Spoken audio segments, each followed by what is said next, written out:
Entonces, esta mañana en el capítulo 14 de Josué, estamos pues en un libro que hemos llamado Transición. Si vienes por primera vez o nos estás visitando, en realidad lo que necesitas saber acerca de estas reuniones es que lo que hacemos es que vamos verso a verso a través de la Biblia. En este caso estamos en el libro de Josué y nos ha tomado un par de meses, pero hemos estado aquí en el capítulo 14.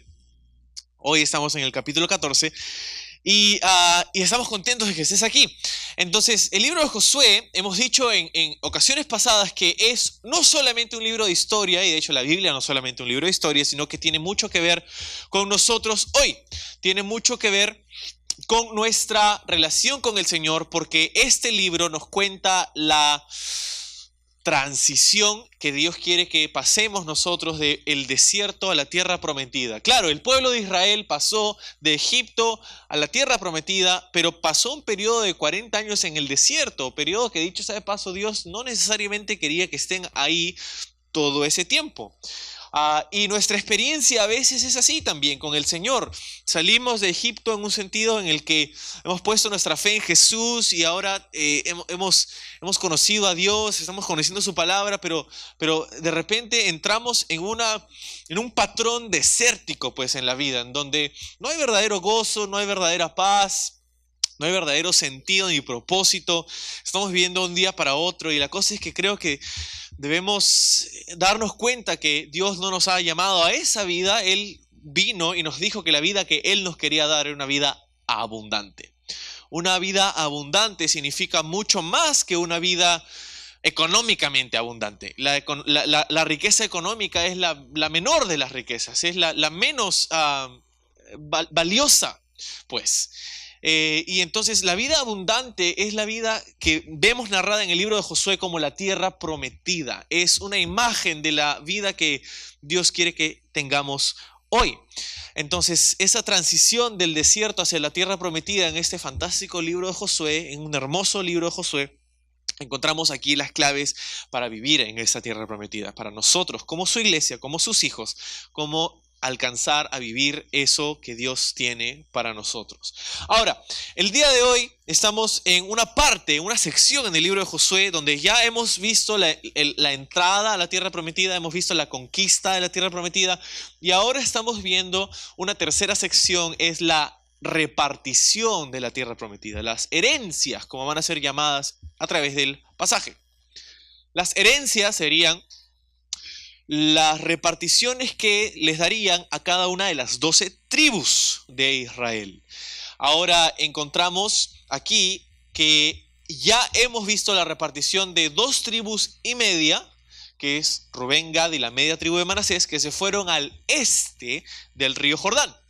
Al este del río Jordán se encontraron estas 2 tribus y media y ahora faltaban 9 tribus y media al oeste del río Jordán. Como vamos a ver esta mañana, el tiempo de guerra ha terminado, pero todavía hay batallas que pelear. Porque la guerra fue ganada por Josué, en tanto que durante esos 7 años de guerras de Canaán, Israel ahora militarmente, estratégicamente, políticamente, ellos son dueños de la tierra prometida. Lo cual sería increíble porque no nos damos cuenta quizá, y ellos no sé si se dieron cuenta en ese momento, pero Dios estaba cumpliendo en esos días sus promesas para con Abraham. 400 años atrás Dios había hablado con Abraham y le había dicho: tu descendencia habitará en esta tierra. Número 1, tendrás una descendencia, ¿no? Porque Abraham, cuando Dios habla con Abraham, no tenía hijos y ya estaba un poquito, vamos a decir, pasadito de la edad, ¿no? Tenía como 100 años más o menos cuando Dios habla con Abraham y no tenía hijos. Entonces que Dios le diga a Abraham: tú vas a tener una descendencia como esta multitud que es, Señor. O sea, una descendencia, yo 100 años, ¿cómo voy a tener esa descendencia? Incluso él en algún momento se queja con Dios y le va a decir: Señor, tengo un siervo nomás, no tengo ni hijos. Y mi descendencia va a ser a través de mi esclavo, de mi siervo, no. Y entonces Dios hace este milagro y le da a través de los años a Abraham una descendencia tal como se lo había prometido. Ahora, la segunda parte de la promesa de Dios era una tierra, ¿no? Él estaba allí en la tierra de Hebrón, en los llanos de Mamre, cuando Dios en el libro de Génesis habla con Abraham y le dice, mira, levanta tu mirada y mira esta tierra, la voy a dar a tu descendencia. Ahora en el libro de Josué estamos encontrando el cumplimiento de esa segunda parte de la promesa de Dios para con Abraham. Pero esto sería importante para nosotros porque, claro, hemos entrado a una sección en el libro de Josué donde hay muchos detalles y nombres y reyes y tierras y eso, ¿a mí qué me importa todo eso? Dirías tú de repente. No, yo no diría eso, por favor, no pongas palabras en mi boca, ¿no? Pero si por ahí, ¿no? De repente los detalles nos pueden hacer perder un poco de vista el panorama general. Tenemos que darnos cuenta, es el cumplimiento de la palabra de Dios para con Abraham. ¿Y eso qué nos importa a nosotros? Bueno, nos importa a nosotros porque si Dios pudo cumplir su palabra a Abraham, eso quiere decir que Dios puede cumplir su palabra para nosotros también. Porque la tercera parte de la promesa de Dios para Abraham era una bendición que afectaría a todas las familias de la tierra. Y si tú eres una familia y estás en esta tierra, te involucra a ti. Entonces, si Dios pudo cumplir con Abraham dos de las tres partes de su promesa, entonces esa tercera parte también la puede cumplir para nosotros. Y de hecho la ha cumplido, porque esa bendición vendría a través del Mesías, de Jesucristo. Él vendría para darnos esa bendición de la cual todos nosotros podemos disfrutar este día. Entonces, claro, cuando vemos estos detalles pueden aburrirnos, pero no deberían porque son importantes en el panorama general del capítulo del libro de toda la Biblia en realidad. Entonces, vamos al capítulo 14, versículo 1. Dice, esto pues es lo que los hijos de Israel tomaron por heredad, ahí está esa palabra, heredad, en la tierra de Canaán. Lo cual les repartieron el sacerdote Eleazar, Josué hijo de Nun, y los cabezas de los padres de las tribus de los hijos de Israel. Ok, entonces está hablándonos acerca de esta repartición de heredades. Y lo que tenemos que saber también cuando hablamos acerca de estas heredades es que mientras que la guerra había sido ganada, todavía estas batallas que cada tribu tendría que pelear deberían suceder. Entonces, los lugares más importantes de la tierra de Canaán, los centros militares y políticos más importantes de toda la tierra de Canaán, han sucumbido ante Israel, ante el Dios de Israel.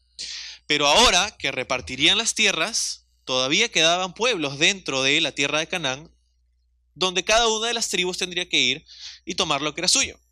Entonces ahora era menester de cada una de las tribus tomar estas tierras que Dios le estaba dando. Eso es importante porque es una imagen de nosotros también. Josué ganó la guerra y así Josué y Jesús comparten el mismo nombre. Es Josué, una imagen de Jesús. Yahshua es el mismo nombre para Josué y para Jesús. Y Él es una imagen porque Jesús ganó nuestra guerra. Él vino y peleó en nuestro lugar. Él murió en una cruz tomando nuestro pecado. Él fue quien se sacrificó por nosotros. Fue nuestro cordero, aquel que hizo que su pueblo salga de Egipto, ¿verdad? Esa última plaga allá en Egipto con Moisés, la muerte del cordero, lo que celebraban, o se supone deberían celebrar cada año en la Pascua, cuando el cordero era sacrificado y su sangre era puesta en los postes y el dintel de su puerta, que hacía que la muerte pase de su casa y el primogénito de esa familia no muera. Un pequeño animal, un cordero inocente, tendría que dar su sangre para que alguien más no muera. Eso es lo que hizo que el pueblo de Israel saliera de Egipto, ya que Faraón, esa fue la gota que derramó el vaso y dijo, váyanse. Y así es con Jesús. Él es ese cordero. Él derramó su sangre para que nosotros podamos ir vivos. No solo vivos, pero ir a la presencia de Dios y salir de Egipto. El Egipto es un tipo del mundo, es un tipo de nuestra vieja naturaleza, del viejo hombre, no el hombre viejo, el viejo hombre. Es una imagen de esta vida sin Jesús, donde éramos cautivos de nuestras propias pasiones y nuestros propios deseos. Ahora, en el transcurso de salir de Egipto, bueno, viene Moisés y viene la ley. Pero la ley no pudo llevarlos a la tierra prometida. Pudo pasar a través del desierto y llevarlos a la frontera de la tierra prometida. Pero Moisés murió sin que el pueblo de Israel entre a la tierra prometida y es ahí donde viene Josué. Y para nosotros también es así. La ley no puede hacernos vivir en la voluntad perfecta de Dios, tan solo nos la puede mostrar. Nos puede mostrar la voluntad de Dios, pero no nos puede hacer vivir en ella. Y es por eso que necesitamos un Salvador. Porque nosotros, tanto como todos los seres humanos que han vivido, hemos roto la ley de Dios. Hemos roto ese estándar. Y es por eso que Dios tan grandemente quería darnos esa tercera parte de la promesa a Abraham. Una bendición hacia todas las familias de la tierra. Es Jesús, pues, como Josué, quien nos lleva a la tierra prometida, quien nos lleva a poder vivir en esa promesa. Es Jesús y no la ley, es Josué y no Moisés.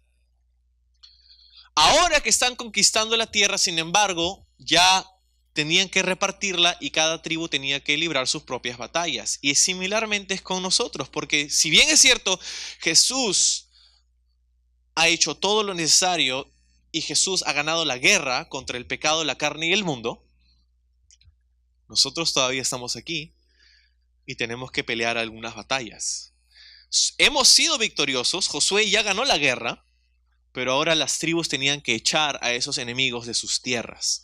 Y así es con nosotros. Somos victoriosos, Jesús ha ganado la guerra, pero nosotros tenemos que ir echando esos enemigos de la tierra de nuestro corazón, de nuestra vida. Entonces te das cuenta, el libro de Josué no solamente se trata de historias y nombres y cosas, tiene mucho que ver con nuestra experiencia hoy día con el Señor Jesús. Entonces, dice versículo 2, por suerte se les dio su heredad como Jehová había mandado a Moisés que se diera a las 9 tribus y a la media tribu. Claro, las 9 tribus y media que faltaban. Porque a las 2 tribus y a la media tribu les había dado Moisés heredad al otro lado del Jordán. Mas a los levitas no les dio heredad entre ellos, porque los hijos de José fueron 2 tribus, Manasés y Efraín, y no dieron parte a los levitas en la tierra, sino ciudades en que morasen con los ejidos o suburbios de ellas para sus ganados y rebaños. De la manera que Jehová había mandado a Moisés, así lo hicieron los hijos de Israel en el repartimiento de la tierra. Entonces, hemos leído hasta este punto que hay una separación y es el río Jordán. Al este del Jordán se encontraban esas 2 tribus y media, Rubén, Gad y la media tribu de Manasés, y al oeste del Jordán se encontraban las 9 tribus y media que faltaban. Ahora hay un pequeño problema, ¿por qué? Porque son 12 los hijos de Jacob, pero ahora tienes Efraín y Manasés, que harían 14. Entonces lo que Dios hace es que José no recibe una heredad como José, y entonces ya no son 12 sino son 11. Y Leví no recibe heredad porque la heredad de los de Leví era el Señor y el servicio en la casa de Dios. Y recibirían ciudades para sus familias, pero no una tierra como el resto de las tribus. Entonces no tienes a José y no tienes a Leví, lo que te hace quedar con 10 tribus. Pero en vez de ellos tienes a Efraín y Manasés, que eran los hijos de José. Y ahora tienes otra vez 12. Entonces siguen habiendo 12 tribus, José representado en sus 2 hijos. Y así repartirían la tierra. Y eso es lo que nos acaba de decir acá el versículo 2 al 5, así como Dios lo había mandado. Ahora, hemos leído en el versículo 2 que dice, por suerte, ¿no? Se le dio su heredad, por suerte. Uf, qué suerte, dices tú, ¿no? Qué suerte. Pero, ¿cómo era esto? Dice la tradición judía, el Talmud, dice que los sacerdotes en este tiempo tenían 2 cajas o 2 urnas. En una de ellas habrían los nombres de las 12 tribus y en la otra urna habría pues las descripciones de la tierra, como la habían dividido. Y lo que harían es que el sacerdote iría y tomaría una piedra de aquí con el nombre de una tribu y una piedra de aquí con el nombre de una tierra y esa sería su heredad. Y esa sería la suerte que le tocaría a esa tribu. Ahora tú dices, pero Dios no le podía decir solamente ya, a ti te toca esto, a ti te toca el otro, ¿por qué he tenido que usar la suerte, ¿no? Y creo que es un método fantástico en ese tiempo de la historia porque, para empezar, no tiene que ver con la suerte o el azar que nosotros pensamos, ¿no? Ah, por suerte, entonces que sacar una bolilla por acá está conforme, señor notario. No es ese tipo de suerte, no es el azar. De hecho, es en la mente hebrea, en la mente judía, es Dios quien está a cargo de la suerte. De hecho, más adelante en la historia de Israel, en el libro de Proverbios, en el capítulo 16 va a haber un proverbio que diga que la suerte se echa en el regazo, pero la decisión de ella es del Señor. Entonces ellos creían firmemente que el proceso de estas suertes no sería azar, sino el designio del Señor. Entonces no tendrían un problema con eso. Pero la otra razón por la que me parece muy apropiado el uso de estas suertes para repartir las tierras es que, bueno, ¿qué tal si Josué diría, ok, ustedes, los de Judá, se van para allá, y ustedes, los de Efraín, se van para allá, y ustedes, los de Neftalí, se van por aquí ya, y de acuerdo a su parecer, le daba las tribus, aunque Dios le hubiera dicho a Josué, tú vas a hacer esto, y aunque hubiera sido la palabra de Dios a través de Josué, nunca hubiera faltado por ahí alguien que diga, ¿y por qué ellos allá y yo no acá? ¿Y por qué? No hubiera faltado alguna persona que hubiera dicho, no es justo. ¿Y por qué él sí se puede sentar allá? ¿Y por qué yo no me puedo sentar acá? ¿Y por qué la línea roja nomás? ¿Y por qué? Sin alusiones personales, por supuesto. Claro, nunca hubiera faltado una persona que se hubiera quejado de eso. Y entonces Dios, al decir, ok, para que nadie se queje, Josué, vamos a hacerlo por suertes. ¿Okay? Si alguien tiene un problema, que hable conmigo. Y es así como lo hicieron. Lo curioso es que cuando ves la división de las tribus por suertes, cae exactamente como había sido profetizado en el libro de Génesis por Jacob en el capítulo 49, cuando profetiza sobre sus hijos, la descripción de las tierras que recibirían los hijos de Jacob en Génesis 49 es exactamente aquella que recibieron en el libro de Josué. Entonces, claro, es suerte, pero a la vez Dios está obrando a través de eso. Calza precisamente con Génesis 49. Y entonces Dios está aquí dándoles a sus tribus, a su pueblo, esas heredades. Y claro, mientras que para nosotros parece un poco tedioso leer los nombres y los lugares geográficos y la diferencia entre una tierra y otra, bueno, ¿qué tal si fuera tu tierra? ¿Qué tal si fuera tu herencia? Yo creo que prestarías atención un poquito más, ¿no? ¿Cuál era mi tierra? No escuché. Creo que pararías la oreja un poco más, ¿no? Y la cosa que debemos entender es que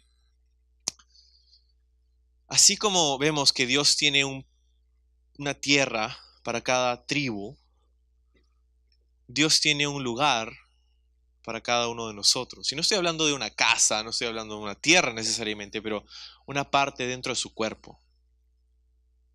El Nuevo Testamento nos dice que todos los creyentes somos no solo hijos de Dios, pero parte de este cuerpo que se llama la iglesia. Y algunos son pies, otros son ojos, otros son boca, otros son oreja, otros son barba, no sé. Y todos somos parte de este cuerpo diverso que es la iglesia. Dios tiene un lugar para ti dentro de su casa, dentro de su pueblo. Y entonces aquí están, viniendo ante Josué, recibiendo su heredad. Ahora, vamos a ver que en el capítulo 14 y en el capítulo 15 van a repartir las tierras de Judá, que es la primera tierra en ser repartida y la más grande, porque Judá en este punto de la historia es la tribu más numerosa. Y en capítulo 16 va a hacerse la repartición de Efraín, que era la segunda tribu más numerosa.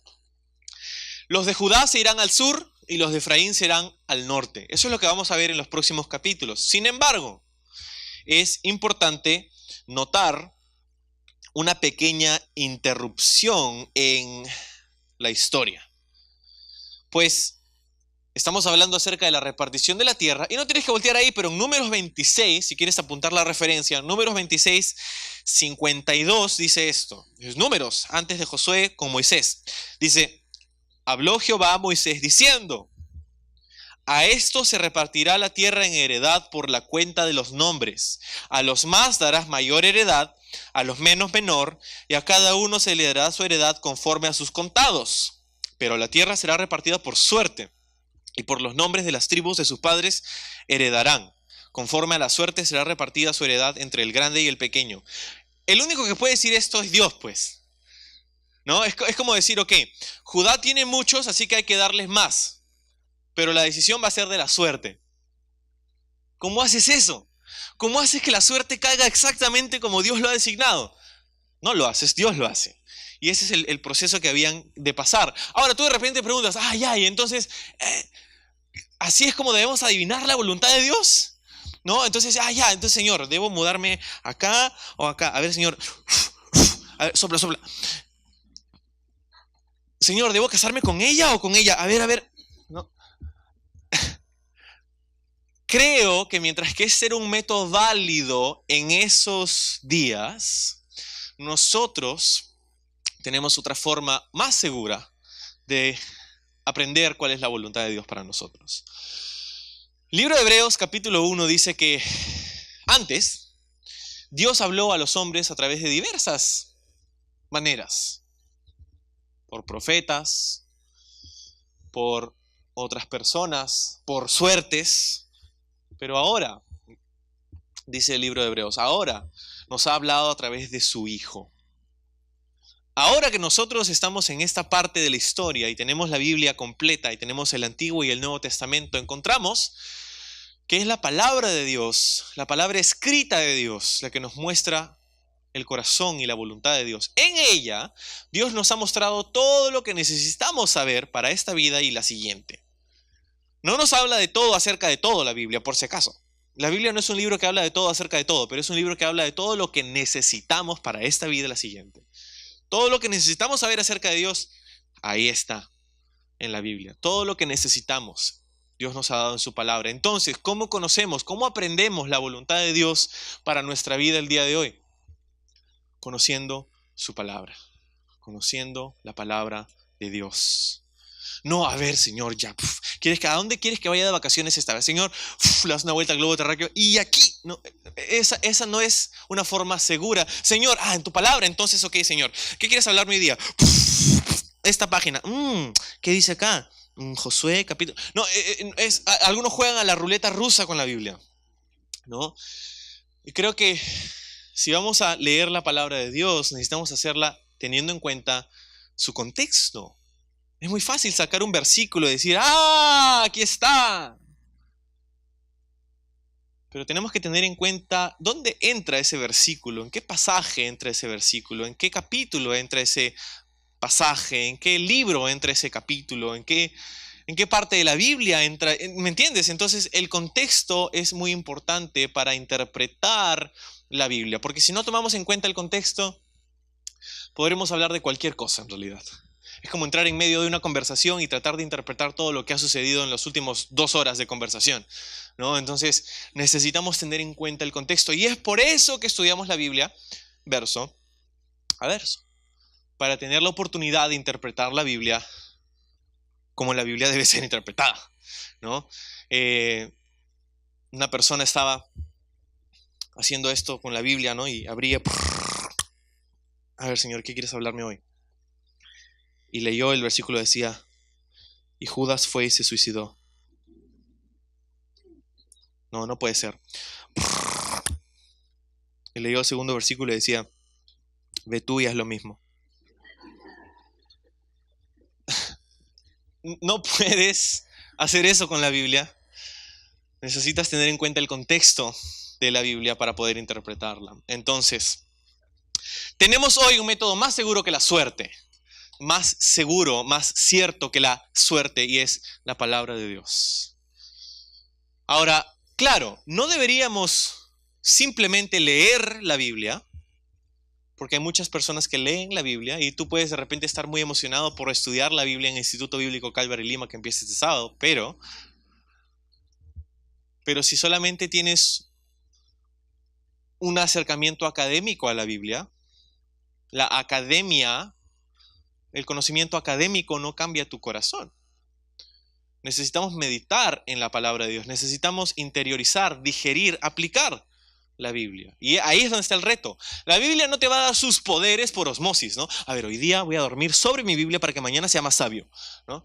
La Biblia no va a hacer eso, pero es a través de poner en práctica, de tomar un paso de fe y el siguiente y tener comunión con el Señor. Eso es lo que hace y genera el cambio y el crecimiento espiritual en nuestra vida, ¿ok? Entonces, regresando a nuestra historia, ahí están repartiendo las tierras, ¿ok? Y por eso te decía hace un rato que tenemos una breve interrupción, ¿ok? Porque el contexto es la repartición de las tierras, ¿ok? Pero en el versículo 6 hay una ruda interrupción por un personaje.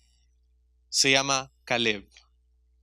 Dice versículo 6, y los hijos de Judá vinieron a Josué en Gilgal, y Caleb, hijo de Jefone, ceneseo, le dijo, tú sabes lo que Jehová dijo a Moisés, varón de Dios, en Cades Barnea, tocante a mí y a ti.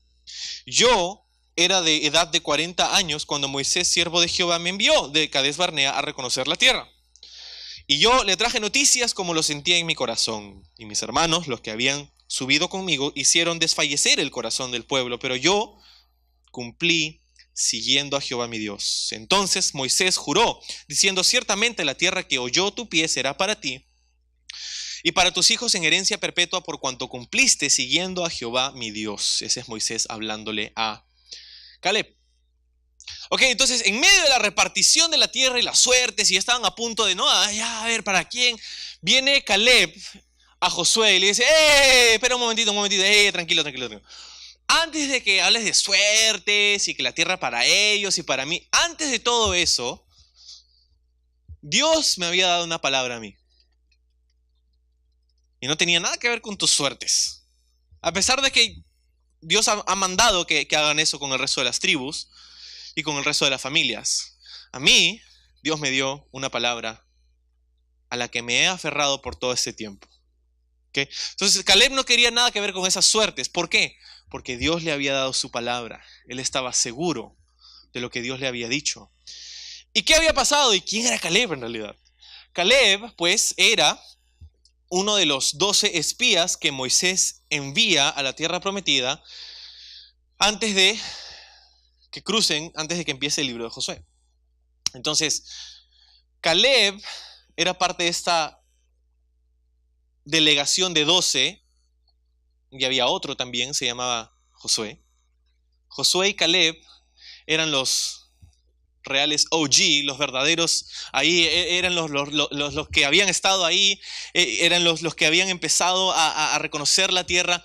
Y de esos 12 había venido, bueno, solamente 2 reportes positivos. El resto había dicho, bueno, sí, es una tierra donde fluye leche y miel, pero también hay gigantes. Y no sé si podemos contra esos gigantes. Es más, sé que no podemos contra esos gigantes porque son gigantes. Y nosotros no, y nosotros somos como saltamontes a su costado y no puede ser, y se murieron de miedo, literalmente.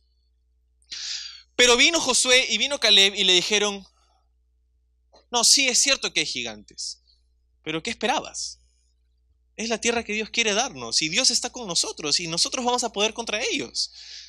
Sin embargo, el pueblo escuchó el consejo de los otros 10 y es lo que hizo que el pueblo se quede otros 38 años en el desierto. Literalmente se murieron de miedo. Toda esa generación murió, salvo 2 personas, Josué y Caleb. Fueron los 2 únicos de toda esa generación que pasó los 40 años en el desierto que entraron a la tierra prometida. ¿Por qué? Por su fe. Entraron por su fe a la tierra prometida. Entonces, por eso Caleb viene y le dice a Josué, hey, ¿te acuerdas? Tú y yo, Dios nos dijo algo. Y Dios me dijo que había una tierra que sería para mí. ¿no? Y entonces ahí está Caleb pidiéndole a Josué lo que era suyo, lo que Dios le había dicho. Ahora, más abajo nos va a decir que Caleb en este momento tenía 85 años. ¿Ok? 85 años. Y él dice que tuvo 40 años cuando Moisés lo mandó a espiar la tierra. ¿Ok? Entonces, si tiene 40 años y luego pasaron 38 años en el desierto, Caleb tenía ¿cuántos años antes de entrar a la tierra prometida? ¿Cuántos? 78 años. 78 años y ahora tenía 85. Entonces, ¿cuánto tiempo duraron las guerras de Canaán? 7 años. Entonces, las guerras de Canaán duraron 7 años y ahí está Caleb pidiendo su parte de la tierra, de su herencia, no conforme a suerte, pero conforme a la palabra de Dios, la palabra que él le había dado. Pero si hacemos la suma y lo ponemos en la ecuación, nos damos cuenta que entonces Caleb ha estado esperando su promesa por 45 años. Dios le dice, esto es tuyo. Y pasan 45 años y no lo ve. 45 años. Verás, Caleb no era una persona muy ventajosa, una persona que había tenido muchas ventajas naturales, sociales o académicas. Josué, en el libro de Josué se nos dice que Caleb era hijo de un hombre que se llamaba Jefone. Y Jefone, dice aquí en la historia, era un cenezeo.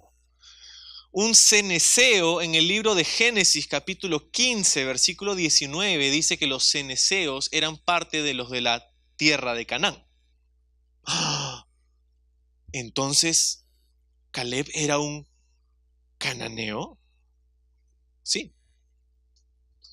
Por cultura y herencia, por sangre, era un cananeo. No era un judío. Su padre Jefone no había nacido como uno de los hijos de Abraham.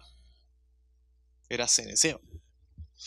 Y no nos dice la Biblia, pero el hecho de que ahora él se presente como uno de los de la tribu de Judá, como acabamos de leer, quiere decir que en algún momento de la historia su padre pasó al judaísmo y dijo, yo quiero ser parte de los hijos de Dios, yo quiero conocer al Dios de Abraham, de Isaac, de Jacob, yo deseo ser parte de este pueblo, y fue entonces a convertirse en un judío, y es ahí donde nace Caleb. Su nombre suena muy bonito, pero su significado no es tan bonito. Caleb significa perro. Y tú dices, ¿quién le pone ese nombre a su hijo, no? Y si te llamas Caleb, lo siento, pero la cosa es que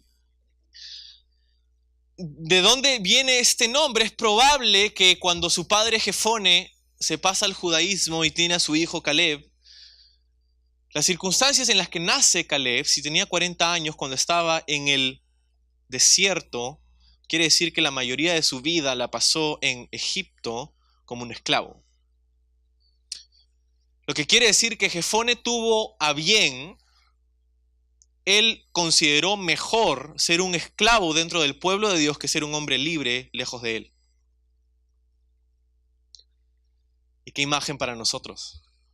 ¿Verdad? Nosotros no somos, por lo menos imagino que la mayoría de nosotros no somos descendientes sanguíneos de Abraham, pero él nos recibe a nosotros también. Y no es a través del judaísmo, de la sangre judía o la ley, pero es a través de Jesús. Somos hijos de Abraham por la fe, dice el Nuevo Testamento. Y somos recibidos. Y ahora Caleb es parte de la tribu de Judá, de la misma tribu de donde vendría el Mesías también. Y ahí está Caleb, su padre, probablemente de un sentido de humildad, de un sentido de honra, pone a su hijo un nombre tan humilde, diciendo, Señor, nosotros somos perros, no somos nada, Señor, no somos nadie, pero tú nos has escogido y tú nos has acogido a tu casa. Entonces ahí está Caleb, diciéndole, yo sé que Dios no me debe nada a mí, pero Él me ha dado su palabra. Y hay una tierra que Dios dijo que sería mía. 45 años. Dice el versículo 10, ahora bien, Jehová me ha hecho vivir como él dijo estos 45 años desde el tiempo que Jehová habló estas palabras a Moisés, cuando Israel andaba por el desierto, y ahora, he aquí, hoy soy de edad de 85 años. Como te decía, eso quiere decir que 45 años ha estado esperando el cumplimiento de la promesa de Dios para él. Y no nos gusta escuchar eso, porque no nos gusta poner en una misma oración esperar y 45 años. No nos gusta. ¿Por qué? Porque nuestra cultura no percibe el valor de esperar. Vivimos en una cultura instantánea. Todo tiene que ser ahora, ¿no? Comida rápida, fotos instantáneas, Instagram, tenemos fotos. No, antes tenías que tomar una foto y a ver si salía bien, no te das cuenta hasta que meses después, cuando termines el rollo, la vayas a revelar. Y si por ahí se abría la cámara y entraba un poco de luz, se fregó tu rollo y se fregaron tus fotos. Y no, ahora tenemos un aparatito con nosotros las 24 horas del día y en cualquier momento ahí tenemos la foto y está en ese momento y puedes tomarte 1000 fotos y hay gente que se toma 1000 fotos en el baño, ¿no? No entiendo todavía eso, pero ahí está. Y entonces vivimos en una cultura del ahora, ¿no? Instantáneamente nos molesta tener que esperar. No nos gusta esperar ni 5 minutos por nuestra comida cuando vamos a un restaurante. Nos molesta incluso cuando la película carga demasiado lento, ¿no? Es como que la computadora nos tiene que decir, perdóname mientras traigo información del otro lado del planeta a través del universo para tu consumo. Y me demoro un poquito, ¿no? Pero ahí está, no nos gusta esperar, no nos gusta detenernos, no nos gusta. ¿Por qué nos sentimos tan impacientes ahí en el tráfico, ¿no? No nos gusta esperar en el tráfico. Claro, ¿a quién le gusta esperar en el tráfico? Lo escucho por lo menos 2 veces a la semana.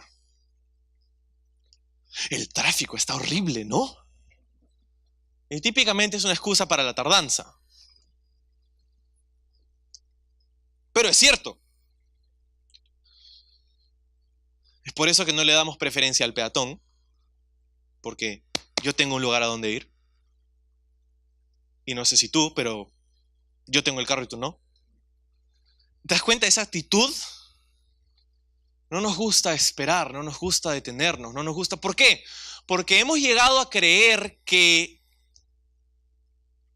lo que está entre yo, mí, y lo que yo deseo es un impedimento. Que el tiempo de espera es un obstáculo. Que lo que sea que hay entre mi persona y lo que yo deseo es un impedimento para mí. Y entonces no nos gusta esperar. Porque lo vemos solamente como algo que nos estorba el tener que esperar. Lo que sea que esté entre nosotros y lo que esperamos, si es 5 minutos o 45 años, para nosotros es un impedimento. Nuestra cultura no ve el valor de esperar. Hemos hablado del tráfico, de la comida, hemos hablado de las películas, pero también de las relaciones.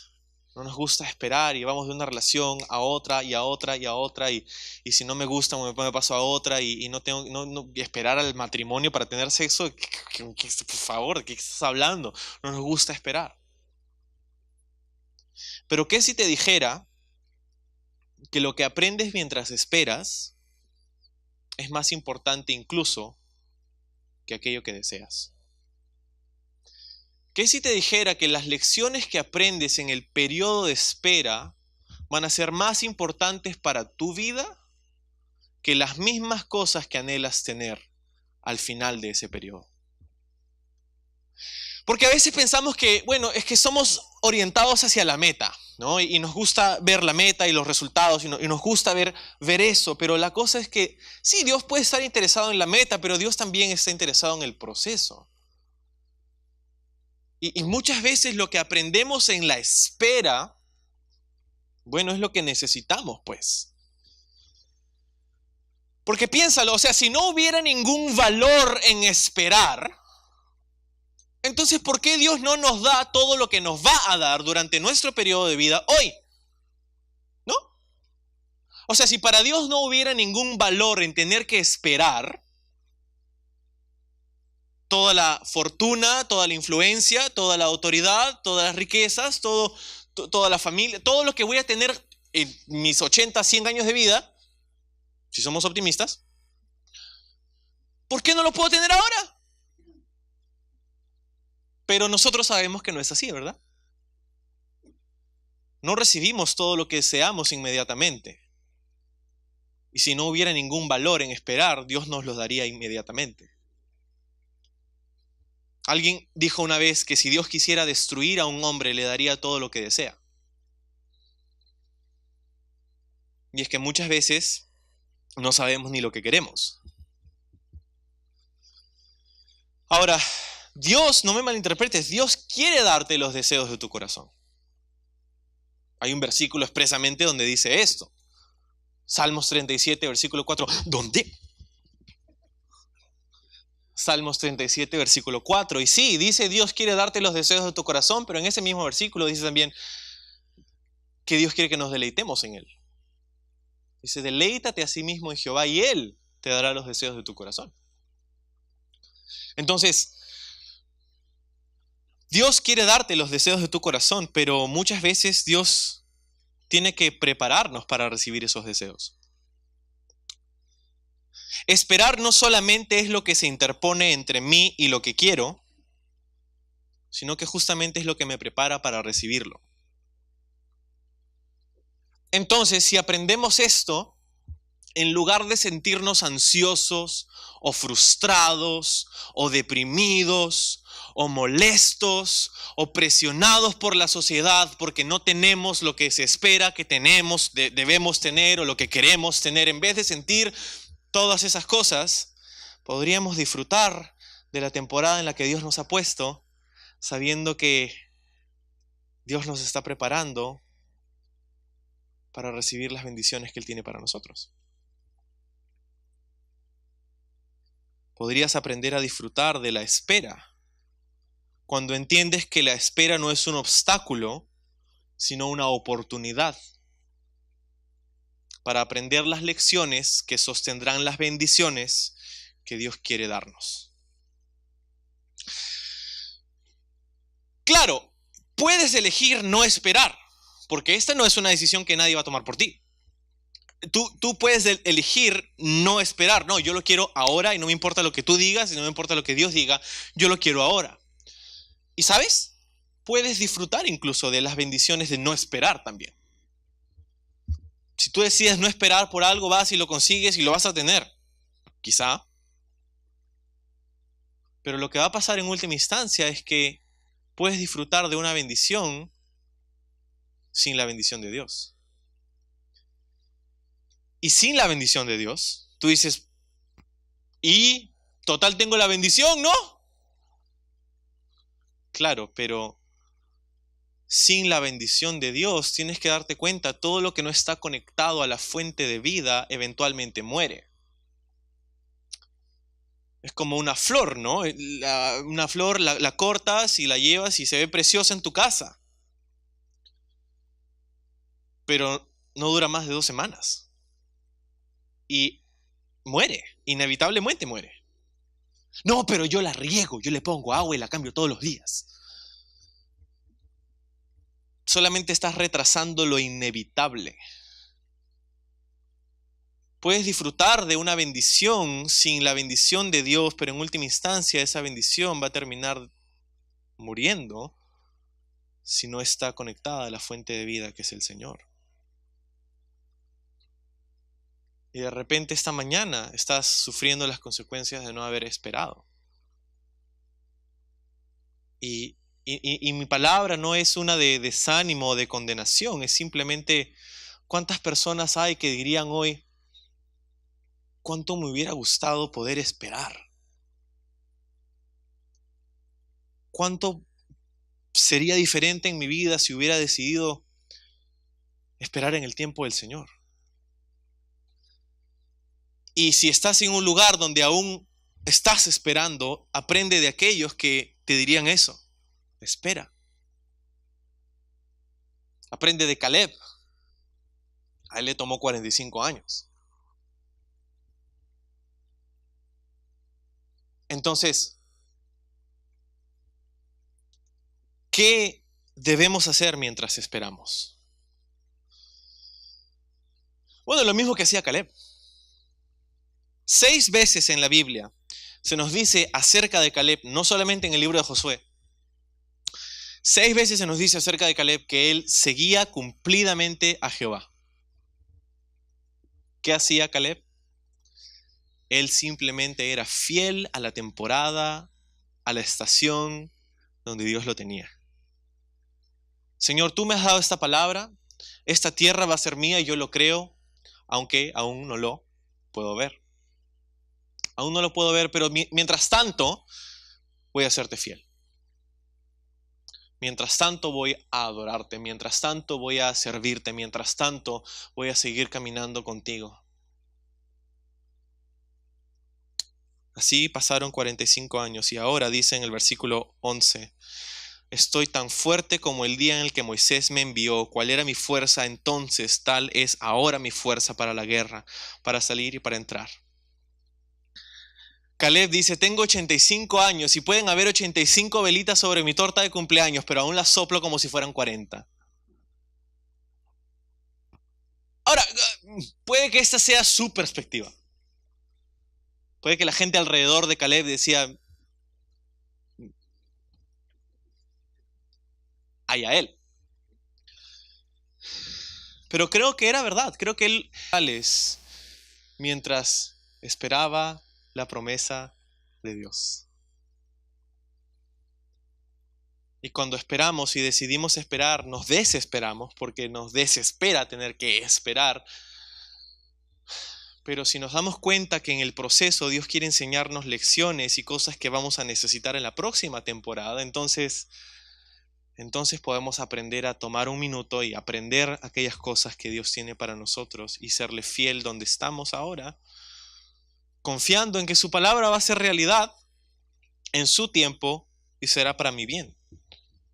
Y mientras tanto, así como a Caleb, Dios nos dará la fuerza sobrenatural para esperar el cumplimiento de su promesa.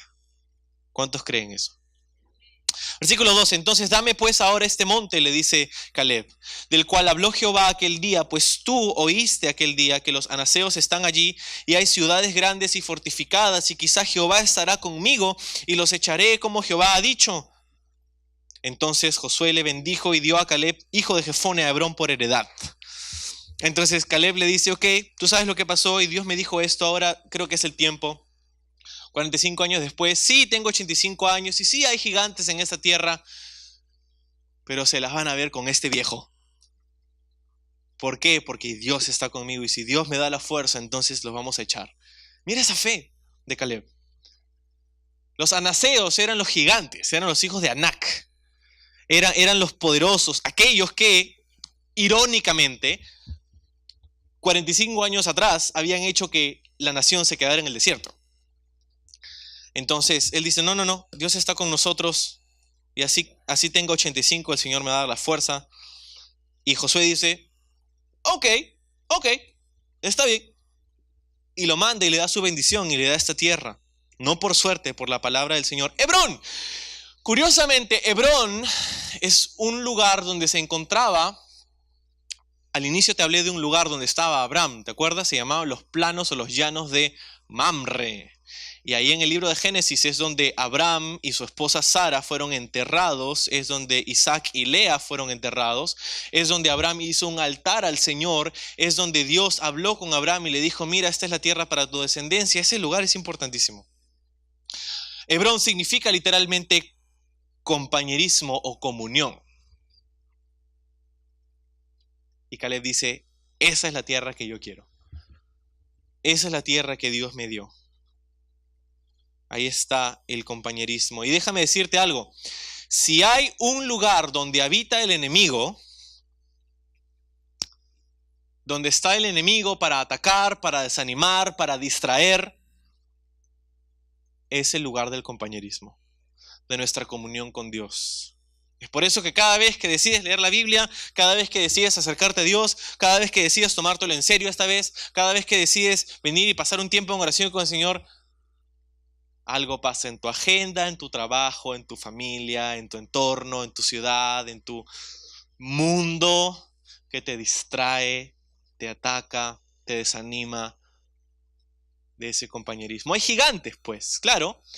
La tierra era de ellos, era de Caleb, pero ellos tenían que echar esos gigantes. Y si nosotros vamos a preservar la comunión y el compañerismo que tenemos con el Señor, también tenemos que pelear en contra de esos gigantes y echarlos.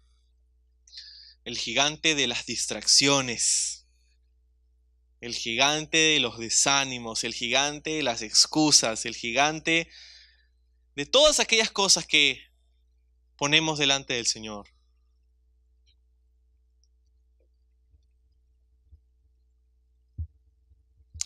Por tanto, versículo 14, Hebrón vino a ser heredad de Caleb, hijo de Jefones ceneseo, hasta hoy, por cuanto había seguido cumplidamente a Jehová, Dios de Israel. Mas el nombre de Hebrón fue antes Kiriat Arba, porque Arba fue un hombre grande entre los anaseos, y la tierra descansó de la guerra. Entonces aquí al final se nos da este detalle interesante. Caleb, de hecho, fue y echó a los anaseos, o los hijos de Anac, de la tierra, y heredó ese lugar, y lo hizo exitosamente. Nos dice que antes de llamarse Hebrón, se llamaba Kiriat Arba, que puede ser traducido en hebreo como la ciudad de los cuatro. O la ciudad de Arba. Dice Arba era uno de los anaseos. Arba también es el número 4 en hebreo. Echad, Shtaim, Shalosh, Arba. Es el nombre de 4 en hebreo, el número 4. Y es posible que este sea un lugar donde habitaban pues estos gigantes. Había Anak, que uno pero parecen 4. No sé, algo así. Y sin embargo, Caleb heredó y conquistó esta ciudad, y la tierra descansó de la guerra. Caleb vino y dijo: yo no quiero suertes, yo quiero la palabra de Dios. Yo no deseo vivir mi vida incidentalmente o accidentalmente, pero intencionalmente. Yo deseo vivir esta vida intencionalmente, y espero que te des cuenta. Nosotros, creo que todos, por lo menos la gran mayoría, deseamos crecer, madurar, conocer más a Dios. Todos creo que deseamos convertirnos en héroes de la fe. Queremos ser hombres y mujeres de fe, queremos seguir, crecer, madurar. Pero espero que te des cuenta que esto no sucede simplemente por defecto. Es que soy cristiano y voy a la iglesia. Eso no sucede por defecto. Tu crecimiento espiritual, tu madurez espiritual, no sucede por defecto, por incidencia. ¡Oh, qué casualidad! Ahora soy un héroe de la fe. ¡Oh, qué casualidad! Ahora estoy guiando a mi familia en los caminos del Señor. ¡Oh, ahora estoy leyendo la Biblia con mis hijos! ¡Oh, ¿cuándo sucedió? No sucede por defecto. No debemos vivir incidentalmente, pero intencionalmente. Si vamos a acercarnos a Dios, si vamos a tener comunión con Él. Caleb no vino a decir: bueno, ya pues vamos a ver. Mira cómo se fueron los anaseos. No, él fue y él peleó y él estuvo allí y él heredó ese lugar de comunión. ¿Qué no te estoy diciendo esta mañana?